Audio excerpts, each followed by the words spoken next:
अस्सलाम वालेकुम, मैं हूँ कोमल और आप देख रहे हैं कोमल्स किचन। आज मैं बनाने जा रही हूँ बीफ बिहारी बोटी मसाला।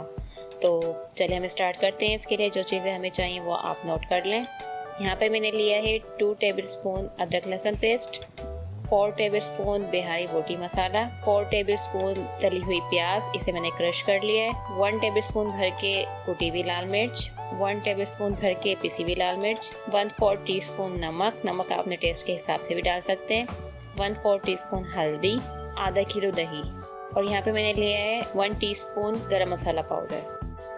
2 किलो बीफ गोश्त लिया है मैंने, और यहाँ पे मैंने छोटी छोटी बोटियाँ कर ली है क्यूब की तरह से, ये आप देख सकते हैं। गोश्त के अंदर हम दही ऐड करेंगे, बिहारी बोटी मसाला, कुटी हुई मिर्च, पिसी हुई मिर्च, गरम मसाला पाउडर, हल्दी पाउडर, अदरक लहसुन पेस्ट, तली हुई प्याज, नमक ऐड करेंगे। नमक आप अपने टेस्ट के हिसाब से भी डाल सकते हैं, अगर आपको कम चाहिए तो आप नहीं डालिएगा, मसाले में नमक ऑलरेडी मौजूद होता है। ये देखिए अच्छी तरह मिक्स हो गई है। अब हम इसे 15 मिनट के लिए मैरिनेट के लिए रख देंगे। 15 मिनट हो गए हैं। अब मैं पतीले में 1 कप ऑयल ऐड करूंगी।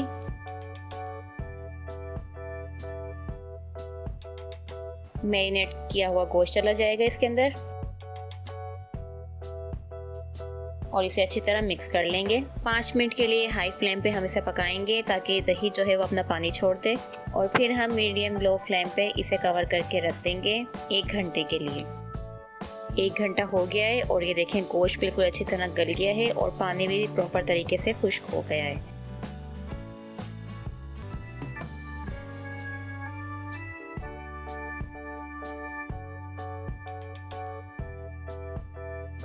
कोयले मैंने पहले से रेडी किए हुए हैं और ये देखें अब मैं इसे कोयले की स्टीम दूंगी और इसमें 1 चम्मच ऑयल ऐड करके और इसे कवर कर देंगे।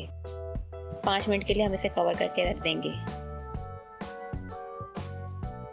5 मिनट हो गए हैं और ये देखें स्मोक अच्छी तरह से बोटियों के अंदर आ गई है और इससे बहुत ही अच्छा टेस्ट आ जाता है बोटी के अंदर। तो चले हम इसे डिश आउट करते हैं।